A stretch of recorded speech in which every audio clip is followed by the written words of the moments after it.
যাকে আমি চিনি তার থেকে আমি কিনি। এই কথাটা আমাদের কাছে অত্যন্ত পরিচিত এবং অত্যন্ত জনপ্রিয় একটা উক্তি। সো এই সেম জিনিসটাই কাজ করে যখন আমরা ডিজিটালি আমাদের সার্ভিস বা প্রোডাক্ট নিয়ে মানুষের কাছে যাই।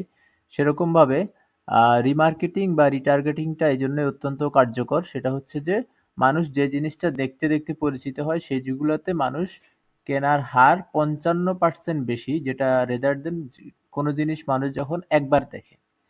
তারপরে কানেকশন তৈরি হয়, এতে মানুষজন অত্যন্ত কানেক্টেড ফিল করে এবং প্রোডাক্টটি তারা ক্লিয়ারলি বুঝতে পারে যখন একাধিকবার দেখে। সো এক্ষেত্রে রিমার্কেটিং বা রিটার্গেটিং অত্যন্ত গুরুত্বপূর্ণ আমাদের ডিজিটাল সাকসেসফুল ক্যাম্পেইনগুলা গেইন করার জন্য।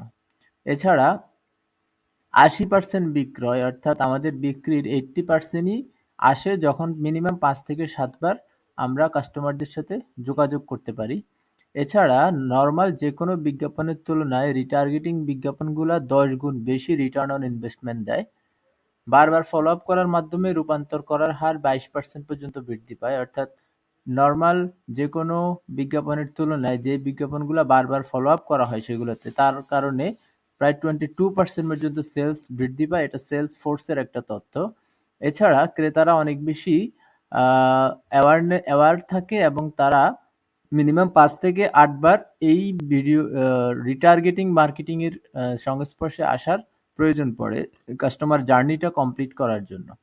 এছাড়া কার্যকর রিমার্কেটিং এর ৭টা ধাপ আছে যেগুলা সেলসের জন্য অত্যন্ত গুরুত্বপূর্ণ, যেটার মধ্যে আমরা হচ্ছে রিভিউগুলো তাদেরকে দেখাতে পারি, তাদের যে অবজেকশনগুলো আছে বা যে বিষয়গুলোতে প্রবলেম মনে করে কাস্টমার কিনতে গিয়ে সেগুলো আমরা এখানে সলভ করে দিতে পারি।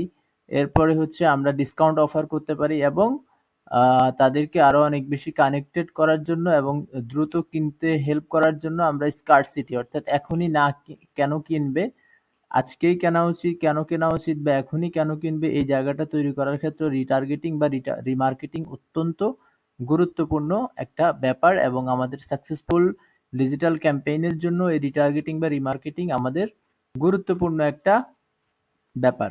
সো এটা আমাদের কাস্টমারদের সাথে বিশ্বাস তৈরি করা এবং লং টার্মে বিজনেস করার জন্য গুরুত্বপূর্ণ একটা পদক্ষেপ।